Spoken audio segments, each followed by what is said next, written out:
என்னோட பேர் சண்முகராஜ். நான் கரூர்லேருந்து வரேன். என்னோட ரேங்கிங் வந்து 525. நான் வந்து ஃபாரஸ்ட் டிபார்ட்மெண்ட் எடுத்திருக்கேங்க. என்ன படிச்சிருக்கீங்க சார்? நான் சிவில் இன்ஜினியரிங் படிச்சிருக்கேன். நான் பாஸ்ட் அவுட் ஆனது 2017. இப்போ ஒரு 7 இயர்ஸாக யூபிஎஸ்சி, டிஎன்பிஎஸ்சி எல்லாமே கலந்து படிச்சுட்ருக்கேன். குரூப் 2ல் இது என்னோட 3rd attempt. இந்த அட்டம்ப்டில் கிளியர் ஆகிருக்கேன். முதல் 2 முயற்சிகளில் என்ன தவறுகள் பண்ணீங்கண்ணா? நான் யூபிஎஸ்சி தான் மெயினாக கான்சன்ட்ரேட் பண்ணி படிச்சுட்டு இருந்தேன். அதனால் வந்துட்டு நான் டிஎன்பிஎஸ்சி குரூப் 2ங்கிறது இங்கிலீஷ் 100 மார்க்ஸ் இருக்கும். அது பெருசாக நான் படித்ததில்லை. சரி, யூபிஎஸ்சி கன்சிஸ்டண்ட்டாக என்னால் பாஸ் ஆக முடியாதனால சரி டிஎன்பிஎஸ்சி படிக்கலாம்னு சொல்லிட்டு இந்த டைம் தான் வந்து இங்கிலீஷ்க்கு நான் ஃபோக்கஸ் பண்ணி படித்தனால இந்த டைம் கிளியர் ஆச்சுங்க. ஓகே, ஜென்ரல் இங்கிலீஷில் என்ன மாதிரி நம்ம படிக்கணும்? புதுசாக படிக்க வரவங்க எங்கேருந்து ஸ்டார்ட் பண்ணணும்? அதில் ஜென்ரல் இங்கிலீஷ் வந்துட்டு நமக்கு வந்து சிலபஸ் கொடுத்துருவாங்க. அந்த சிலபஸில் பார்த்தீங்கன்னா இப்போது இந்த 2025க்கு புதுசாக வந்து பார்த்திங்கன்னா சிலபஸ் மாற்றிருக்காங்க. அந்த சிலபஸ் வந்துட்டு ப்ரோஸ், போயம், அப்புறம் வந்துட்டு கிராமர், அதுக்கப்புறம் வந்துட்டு லெட்டர் ரைட்டிங், அந்த மாதிரி எல்லாமே கொடுத்துருக்காங்க. இது எல்லாமே ஸ்கூல் புக்ஸில் நம்மளால் படிக்க முடியும்.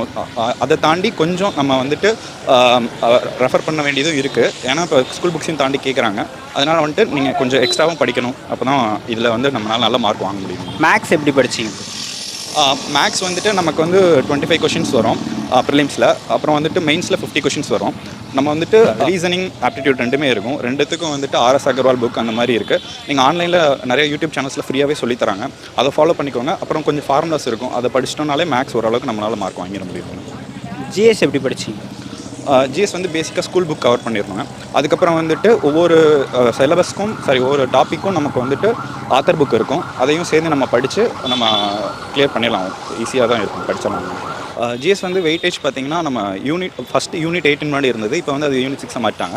நம்ம வந்து அந்த இது பாலிட்டி, அப்புறம் வந்து ஹிஸ்ட்ரி, இது எல்லாமே வந்துட்டு ரொம்ப முக்கியமான டாபிக்ஸ். நம்ம ஓவராலாக வந்துட்டு மெயினாக பாலிட்டி நல்லா கவர் பண்ணிக்கோங்க. அப்புறம் கரண்ட் அஃபேர்ஸில் தமிழ்நாடோட ஸ்கீம்ஸ் படிச்சுக்கோங்க. அதுக்கப்புறம் வந்துட்டு எக்கனாமிக்ஸ் நல்லா கேட்க ஆரம்பிச்சிட்டாங்க, அதுலேயும் நல்லா படிச்சுக்கணும். அதுக்கப்புறம் ஜியோகிராஃபி, சயின்ஸ், இந்த ஆர்டரில் படிச்சிங்கனாலே உங்களுக்கு ஈஸியாக இருக்கும். கரண்ட் அஃபேர்ஸ்லாம் எந்த சோர்ஸில் படிச்சிங்க? கரண்ட் அஃபேர்ஸ் வந்துட்டு நம்ம ஷங்கரில் 0 கரண்ட் அஃபேர்ஸ் அப்படின்ற மாதிரி விடுவாங்க. அதை நம்ம ரெஃபர் பண்ணலாம்.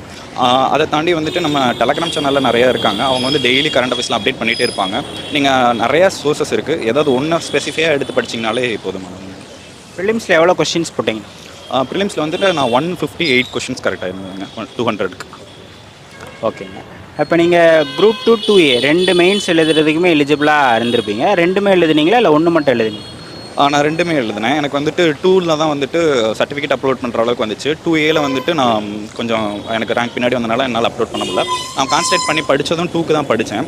எனக்கு டிஸ்கிரிப்டிவ் எழுதுறது வந்து கொஞ்சம் பிடிக்கும்னால நான் அதை தான் கான்சன்ட்ரேட் பண்ணி படித்தேன். இப்போ 2க்குமே எலிஜிபிள் ஆகிறவங்க ஏதாவது ஒன்று கான்சன்ட்ரேட் பண்ணுறது பெட்டரா இல்லை 2மே பண்ணுறது பெட்டருங்களா? நம்ம ஸ்ட்ராங் ஜோன் எதுவோ அதை பற்றி நம்ம கான்சன்ட்ரேட் பண்ணுறது தான் பெஸ்ட்டு. இப்போ எனக்கு வந்து ப்ரிலிம்ஸ் கொஞ்சம் கஷ்டம். எப்பயுமே டிஸ்கிரிப்டிவ் நான் எழுதிடுவேன். அதுக்கு தான் நான் நல்லா ப்ரிப்பேர் பண்ணுவேன். அதனால் நான் 2 ரொம்ப கான்சன்ட்ரேட் பண்ணேன். இப்போ நான் வந்துட்டு டிஸ்கிரிப்டிவ் வந்துட்டு நீங்கள் ப்ரிப்பேர் பண்ண முடியல அப்படின்னா 2A ப்ரிஃபர் பண்ணுறது தான் பெஸ்ட்டு. போன டைம் பார்த்தீங்கன்னா ஃபஸ்ட்டு 2A வந்துச்சு. 2 வீக்ஸ்லேயே வந்துட்டு 2 வந்தனால நிறைய பேர்னால வந்துட்டு டிஸ்கிரிப்டிவ் ப்ரிப்பேர் பண்ண முடியல. நீங்கள் வந்துட்டு 2யுமே வந்துட்டு இதுதான் அதுதான் இருக்கக்கூடாது. ஆனால் பேலன்ஸ்டாக இருங்க. 2யுமே அட் அ டைமில் ப்ரிப்பேர் பண்ணிங்கன்னா தான் ஏதோ ஒன்றுலையாவது நம்மளுக்கு கிடைக்க வாய்ப்பு இருக்கும். இப்போ 2 மெயின்ஸை பொறுத்த வரைக்கும் படிக்கிறதுக்கான சோர்ஸ் என்ன? ப்ரிலிம்ஸாவது நம்ம வந்து ஸ்கூல் புக்ஸ்லேருந்து படிச்சிடலாம். மெயின்ஸ்க்கான சோர்ஸ் எங்கேருந்து படிக்கிறதுங்க? நம்ம சிலபஸில் வந்து பார்த்திங்கன்னா டிஃபைன்டாக கொடுத்துருக்காங்க. ஒவ்வொரு டாப்பிக்லேயும் நம்ம வந்துட்டு நீங்கள் வந்து புக்ஸ் ரெஃபர் பண்ணிக்கலாம். அதை தாண்டி இன்டர்நெட் நிறையா பண்ணுங்கள். சாட் ஜிபிடி அந்த மாதிரி யூஸ் பண்ணுங்கள். அந்த சிலபஸ் போட்டிங்கன்னா அந்த சாட் ஜிபிடியே வந்துட்டு உங்களுக்கு வந்து ஒரு இன்ட்ரோடக்ஷன், ஒரு அட்வான்டேஜ் என்ன அந்த டாப்பிக்கில், டிஸ்அட்வான்டேஜ் என்ன, எப்படி கன்க்ளூஷன் எழுதலாம் அப்படின்னு சொல்லிட்டு அதுவே ஒரு ஃபார்மெட்லேயே பண்ணும். அதை நீங்கள் ஃபாலோ பண்ணி ஒரு நோட்ஸ் ஒவ்வொரு சப்ஹெட்டிங்கும் போட்டு அது எல்லாத்துக்கும் நோட்ஸ் எழுதி வச்சுட்டு அதை நீங்கள் வந்துட்டு ரிவைஸ் பண்ணிங்கனாலே நம்மளால் இதை எழுத முடியும். ஓன் நோட்ஸ் நம்ம எடுக்கணும். கண்டிப்பாக ஓன் நோட்ஸ் தான் ஹெல்ப் பண்ணும். நம்ம வந்து என்ன இன்ஸ்டியூஷனில் வச்சுருந்தாலும் என்ன புக்ஸ் ரெஃபர் பண்ணாலும் ஓன் நோட்ஸ் தான் வந்துட்டு டிஸ்கிரிப்டிவ் எழுதுறதுக்கு ஈஸியாக இருக்கும். அது ரொம்ப ஹெல்ப்ஃபுல்லாக இருக்கும் ஓன் நோட்ஸ் எடுக்கிறது. செல்ஃபாக படிச்சிங்களா அகாடமியா ப்ரோ? நான் வந்துட்டு யூபிஎஸ்சி ஃபஸ்ட்டு ஒரு அகாடமியில் படித்தேங்க. நான் 2017 படிச்சிருந்தேன். அதுக்கப்புறம் வந்துட்டு நான் செல்ஃபாக தான் படிக்க ஆரம்பித்தேன். டிஎன்பிஎஸ்சி ஃபுல்லாக செல்ஃபாக தான் படித்தேங்க. டெஸ்ட் பேட்ச் மட்டும் வெளில போட்டுக்கிட்டீங்க? டெஸ்ட் பேட்ச் மட்டும் நான் வெளில போட்டிருந்தேங்க. வெற்றியில் டெஸ்ட் பேட்ச் போட்டிருந்தேன். மெயின்ஸ் ரிட்டன் 3 hours எழுதுறேன் இல்லையா, அது எழுதுறது உங்களுக்கு எப்படி இருந்தது? அந்த எக்ஸ்பீரியன்ஸ் பற்றி ஷேர் பண்ணுங்கள்.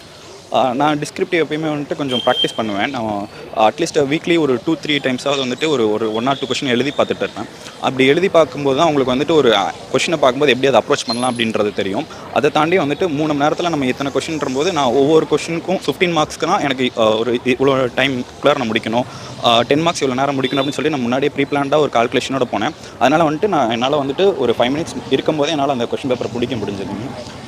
இப்போ ஃபாரஸ்ட்டுக்கான இது இருக்கு இல்லையா, ஃபிசிக்கல் இருக்கு இல்லையா, அதை பற்றி சொல்லுங்கள் சார். ஃபாரஸ்ட்டுக்கு வந்துட்டு ஜென்ஸ்க்கு வந்து 25 கிலோமீட்டர்ஸ் வந்து 4 ஹவர்ஸில் நடக்கணும். உமன்ஸ் வந்துட்டு 16 கிலோமீட்டர்ஸ் வந்துட்டு 4 ஹவர்ஸில் நடக்கணும். உங்களுக்கு வந்து வண்டலூர் ஜூவில் வந்துட்டு ஒரு 10 ரவுண்ட்ஸ் போகிற மாதிரி இருக்கும். ஒரு ரவுண்ட் வந்து 2.5 கிலோமீட்டர் இருக்கும். அது வந்துட்டு உங்களுக்கு நல்லா ஆர்கனைஸ் பண்ணாங்க. எங்களுக்கு வந்துட்டு ரெஃப்ரெஷ்மெண்ட் எல்லாமே சூப்பராக பக்காவாக பண்ணியிருந்தாங்க. அது வந்துட்டு நீங்கள் கண்டிப்பாக நீங்கள் 2Uவில் வந்துட்டு நீங்கள் பாஸ் ஆகுறீங்க, உங்களுக்கு ஃபாரஸ்ட் இன்ட்ரெஸ்ட் இருக்குன்னா நீங்கள் வந்து ஒரு ரிசல்ட் வந்ததுலேருந்தே டெய்லியும் ஒரு 5 to 10 கிலோமீட்டர்ஸ் நீங்கள் நடந்துகிட்டே இருந்தீங்கன்னா உங்களால் ஈஸியாக அதை பண்ண முடியும். 4 மணி நேரத்தில் நடந்து நான் பண்ண முடியும். நான் வந்து 3 hours 48 மினிட்ஸில் நான் முடித்தேன். நான் ஓடலாம் இல்லை, நான் நடந்தே தான் முடித்தேன். பெருசாக ஓட தேவையில்லை. நீங்கள் வந்துட்டு நல்லா வாக்கிங் ஸ்பீடை மெயின்டைன் பண்ணிட்டீங்கனாலே நடக்க முடியும். தண்ணி அதெல்லாம் ப்ரொவைட் பண்ணுவாங்க. நமக்கு வந்து மொத்தம் 2.5 கிலோமீட்டர்ஸில் ஒவ்வொரு 1/2 கிலோமீட்டருக்கும் வந்து பார்த்திங்கன்னா தண்ணி, லெமன் ஜூஸ், அப்புறம் குளுக்கோஸ், வாழைப்பழம் இது எல்லாமே வச்சுருந்தாங்க. கடைசி வரைக்கும் தீர வரைக்கும் எல்லாத்தையும் வச்சுருந்தாங்க. நல்லா ஆர்கனைஸ் பண்ணியிருந்தாங்க. சர்டிஃபிகேட்ஸ் என்னென்ன அப்லோட் பண்ணுற மாதிரி இருக்கும்? சர்டிஃபிகேட்ஸ் வந்து ஃபஸ்ட்டு கம்யூனிட்டி சர்டிஃபிகேட் அப்லோட் பண்ணணும். அப்புறம் 10th 12th டிகிரி. அதுக்கு மேலே வந்துட்டு நீங்கள் ஃபாரஸ்ட் விருப்பப்பட்டீங்கன்னா அதுக்கு வந்து ஃபிசிக்கல் சர்டிஃபிகேட் வந்துட்டு கவர்மெண்ட் டாக்டர்கிட்ட நீங்கள் வாங்கி அப்லோட் பண்ணணும். அதை தாண்டி நீங்கள் கவர்மெண்ட்டில் ஒர்க் பண்ணிட்டு இருக்கீங்க ஆல்ரெடினா அவங்ககிட்ட ஒரு NOC அந்த மாதிரி வாங்கணும். அப்புறம் PSTM இருந்தால் PSTM சர்டிஃபிகேட். அதை தாண்டி நீங்கள் வேறு ஏதாவது ஸ்பெஷல் கேட்டகரியில் இருக்கீங்க அப்படின்னா அதுக்கு தேவையான சர்டிஃபிகேட்ஸ் அப்லோட். அதெல்லாம் வெரிஃபை பண்ணுவாங்க. ஆமாங்க. ஃபஸ்ட்டு எடுத்த உடனே வந்துட்டு உள்ளே போனோடனே ஃபஸ்ட்டு அந்த வெரிஃபிகேஷன் தான் நடத்துவாங்க. அந்த வெரிஃபிகேஷன் முடிஞ்சதுக்கப்புறம் தான் கவுன்சிலிங் ஹாலில் கொண்டு போவாங்க. நம்ம ஏதாவது ஒரு சர்டிஃபிகேட் தப்பாக இருந்தாலும் ப்ராப்ளம் தான். அதனால் அதை எப்பயுமே சேஃப்டியாக கரெக்டாக பண்ணிக்கோங்க. ஒரு 6 ஆண்டு பயணத்தில் ஒரு வெற்றியை பெற்றிருக்கீங்க, எப்படி இருக்குது சார் உங்களுக்கு? இது ரொம்ப சந்தோஷமாக தான் இருக்குது. கடைசி வரைக்குமே கிடைக்குமான்னு தெரில இந்த ரேங்க் அப்படின்ற ஒரு பதட்டத்திலே இருந்தது. அப்புறம் கடைசியாக போகும்போது எனக்கு ஒரு 3 சீட்டு மிச்சம் இருந்தது என்னோடய கம்யூனிட்டியில். அதனால் எடுத்துகிட்டு வந்துட்டேன். உங்களோட மெயின்ஸ் மார்க் என்ன சார்? என்னோடய மெயின்ஸ் மார்க் வந்து 165 300க்கு. Okay sir. இப்போ நான் இன்னொன்று கேட்கணும்னு நினச்சது வந்து, இப்போ செப்டம்பர் 28 வந்து ப்ரிலிம்ஸ் நடக்க போகுது குரூப் 2. அது எழுதுகிற ஆஸ்பிரன்ஸுக்கு உங்கள் மெசேஜ் என்ன சார்? இது வேகன்சி கம்மின்னு நிறையா ஃபீல் பண்ணுறாங்க. அதெல்லாம் நீங்கள் யோசிக்க வேணாம். நீங்கள் நல்லா கன்சிஸ்டண்ட்டாக படிங்க. உங்கள் டார்கெட் வந்து ஒரு 165 கொஷின் மேலே வச்சு தைரியமாக போடுங்க. நீங்கள் படித்ததை நம்பி எழுதுங்க, உங்களால் கண்டிப்பாக கிளியர் பண்ண முடியும். இந்த படிக்கிற காலகட்டத்தில் செல்ஃபோனை எதுக்கெலாம் யூஸ் பண்ணீங்க சார்? நான் வந்துட்டு மெயினாக வந்து இந்த நோட்ஸ் எடுக்கிறதுக்காக ChatGPT தான் அதிகமாக யூஸ் பண்ணேன். எனக்கு அதுதான் ரொம்ப யூஸ்ஃபுல்லாக இருந்துச்சு மெயின்ஸ் கிளியர் பண்ணுறதுக்கு. அதை தாண்டி நான் வந்துட்டு ஒரு 1 hour யூடியூப் பார்ப்பேன். வேறு சோஷியல் மீடியாவில் நான் எதுலேயுமே இல்லை. உங்களோட ஸ்டடீஸ்க்கு வந்து யூடியூப், டெலகிராம் அது ரொம்ப யூஸ்ஃபுல்லாக இருக்கும். அதில் நிறைய சேனல்ஸ் இருக்கும், ஃப்ரீயாக நோட்ஸ் கிடைக்கும், டெய்லி அப்டேட்ஸ் கொடுப்பாங்க. அதை கண்டிப்பாக ஃபாலோ பண்ணிக்கோங்க. ChatGPT அந்த மாதிரி ஏதாவது ஒரு AI யூஸ் பண்ணுங்கள், உங்களுக்கு ரொம்ப யூஸ்ஃபுல்லாக இருக்கும். இந்த படிக்கிற காலகட்டத்தில் செல்ஃப் டவுன் ஆனால் உங்களை எப்படி மோட்டிவேட் பண்ணிப்பீங்க சார்? சார் மெயினாக வந்துட்டு ஃபஸ்ட்டு நம்மளை தாண்டி நம்ம பேரண்ட்ஸ் சப்போர்ட் இருக்கணுங்க. 7 years ஆகியும் எங்கள் அப்பாலாம் இது வரைக்கும் ஒரு தடவை கூட என்கிட்ட எதுவுமே கேட்டதே கிடையாது. என்னால் முடியும் படி அப்படின்னு பேரண்ட்ஸ் தான் சப்போர்ட் பண்ணியிருந்தாங்க. அந்த மாதிரி ஃபஸ்ட்டு ஸ்டூடெண்ட்ஸை தாண்டி முதல்ல பேரண்ட்ஸ் சப்போர்ட் பண்ணணும். அவங்களுக்கு ஊக்குவிச்சிங்கன்னா தான் அவங்களால படிக்க முடியும். அதை தாண்டி எவ்வளோ ஃபெயிலியர்ஸ் வந்தாலும் நான் பாஸ் பண்ணியே தீர்வேன்ற ஒரு டிட்டர்மினேஷன் இருந்தால் கண்டிப்பாக பாஸ் பண்ண முடியும். படிக்கிற காலகட்டத்தில் சக்ஸஸ் ஸ்டோரிஸ்லாம் கேட்டிருக்கீங்களா? அதை அச்சீவ் பண்ணவங்களோட ஸ்பீச்லாம் கேட்டிருக்கீங்களா? அது கண்டிப்பாக கேட்கணுங்க. அது கேட்கும்போது நம்மளுக்கே ஒரு இன்ட்ரெஸ்ட்டாக இருக்கும். இப்போ டாப்பர்ஸ்லாம் பேசுகிறாங்க அப்படின்னா நம்மளும் இந்த மாதிரி ஒரு நாள் மைக் பிடிச்சி பேசணும் அப்படின்ற ஒரு இன்ட்ரெஸ்ட் இருக்கும்.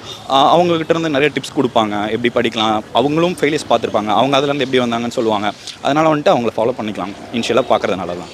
ஓகே. இப்போ ஒரு ஆஸ்பிரண்ட்லேருந்து ஒரு அச்சீவராக இப்போ நீங்கள் உங்கள் சக்ஸஸ் ஸ்டோரி ஷேர் பண்ணுறீங்க. இந்த மூமெண்ட் எப்படி இருக்குது உங்களுக்கு? நானும் சின்ன வயசுலேருந்து இந்த மாதிரி ஏதாவது ஒரு மைக்கில் பேசணும் அப்படின்னு நான் யோசிச்சுட்டு இருந்திருக்கேன். இதுதான் ஃபஸ்ட் டைம் இந்த மாதிரி பேசுறது. ஹாப்பியாக இருக்குங்க.